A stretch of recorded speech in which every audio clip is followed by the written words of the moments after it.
Click করুন অ্যাপের bell আইকনে আর সাবস্ক্রাইব করুন এবিপি আনন্দ।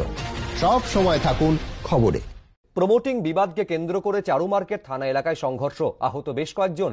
একজনের হাত পা ভেঙে দেওয়া হয়, কয়েকটি বাড়ি ও গাড়ি ভাঙচুর করা হয়েছে। এক পক্ষের দাবি তারা 89 নম্বর ওয়ার্ডে প্রমোটিং এর কাজ করে। অভিযোগ বহিরাগতরা এলাকায় ঢুকে প্রমোটিং এর চেষ্টা করছে। বাধা দেওয়ায় বেঁধে যায় সংঘর্ষ, ইট বৃষ্টি শুরু হয়। দুপক্ষই চারুমার্কেট থানায় অভিযোগ দায়ের করেছে।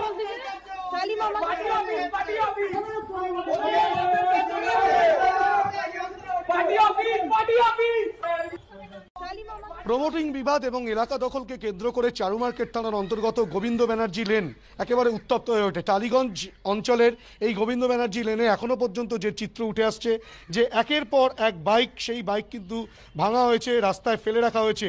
শুধু তাই নয়, এক পক্ষের যেটা অভিযোগ যে এখানে প্রমোটিং চলছে এবং তারা এই এলাকায় প্রমোটিং করে, কিন্তু বহিরাগত বেশ কয়েকজন এসে কিন্তু সেই এলাকা দখল করতে চাইছে এবং এখানকার প্রমোটিংয়ের হ্রাস তারা নিজেদের হাতে নিতে চাইছে। এই নিয়ে গতকাল বিকেল 4টে নাগাদ ঘটনার সূত্রপাত হয়।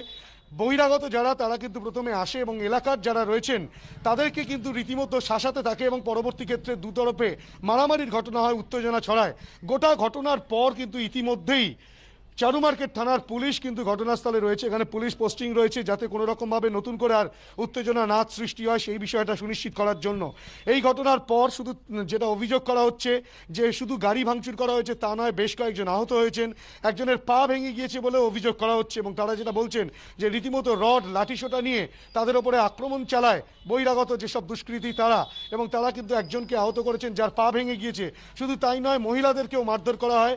এই ঘটনায় বেশ কয়েকজন আহত হয়েছে।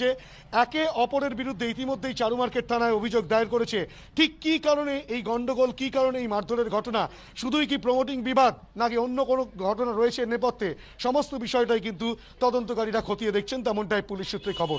ক্যামেরায় ভগবান শাহের সঙ্গে হিন্দল দে, এবিপি আনন্দ, কলকাতা। এই সংঘর্ষের ঘটনায় আহতের কি বক্তব্য আপনাদের শোনাবো এবং স্থানীয় বাসিন্দা যারা, তারা কি বলছেন, পরপর শুনুন। রাজগাজি একদল 50-60টা ছেলে বহিরাগত এনে সাবির আলী দাঁড়িয়েছিল, এইসব ঝামেলাটা করিয়েছে। আর রাজগাজি মেরেছে, আর এইসব পাঁচুগাজি, রাজগাজি, সাবির আলী সব এইসব দাঁড়িয়েছিল। এরা হচ্ছে বহিরাগত ওপারে। কেন করলো আমি জানি না, আমি চান পান করে বেরিয়েছে, গেটের সামনে পড়ে গেছে, দিয়ে দিয়েছে। রাজগাজি মেরেছে, অন্য ছেলে আছে, কেউ টাচ করেনি। ওই ছেলেটা মার্ডারার আসামি আছে। এখান থেকে চলে যেতেই ফোন করলো সব ছেলেদের, তারপরে রড নিয়ে রাজগাজি ঢুকে, মুক্তার থাকে, সাইফুদ্দিন থাকে, পাঁচুগাজি থাকে, সবাই মিলে আক্রমণ করে। সাবির আলী সাইডে দাঁড়িয়ে থাকে, রড দিয়ে, রড থাকে, হকি স্টিক থাকে, হকি স্টিকটা ভেঙে যায় আমার হাতে মারা বলে। এটা সাবির আলী বলে একজন আছে, যুব টিএমসি নেতা। সে এসেছে বাইরে থেকে, 94 ওয়ার্ড থেকে এসে আমাদের 89 ওয়ার্ড দখল করার চেষ্টা, প্রমোটিং দখল করবে। অ্যাকচুয়ালি আমরা সবাই প্রমোটিং ব্যবসায় যুক্ত, আমাদের পাড়ার সব ছেলেরাই প্রমোটিং করে, কোনো ছেলেই মানে কোনো ঝঞ্ঝট ঝামেলার মধ্যে কেউ থাকে না। কিন্তু এই সাবির আলী আর পাঁচুগাজি ছেলে রাজগাজি, এ একটা খুনও করেছে এর আগে। এরা কি দিয়ে মারধর? এরা রড এবং হকি স্টিক এবং আরও বিভিন্ন রকম অস্ত্র ছিল। যেমন এরা আমাদের এখানে 4-5 জন আমাদের আহত আছে, তার মধ্যে আমাদের একজন সিনিয়র লোকের পা ভেঙে গেছে, হাত ভেঙে গেছে, আমাদের বাড়িতে গিয়ে ভাঙচুর করেছে, ইট ছড়েছে এবং বহু মহিলাকে লাঠি ঘুষি মেরেছে।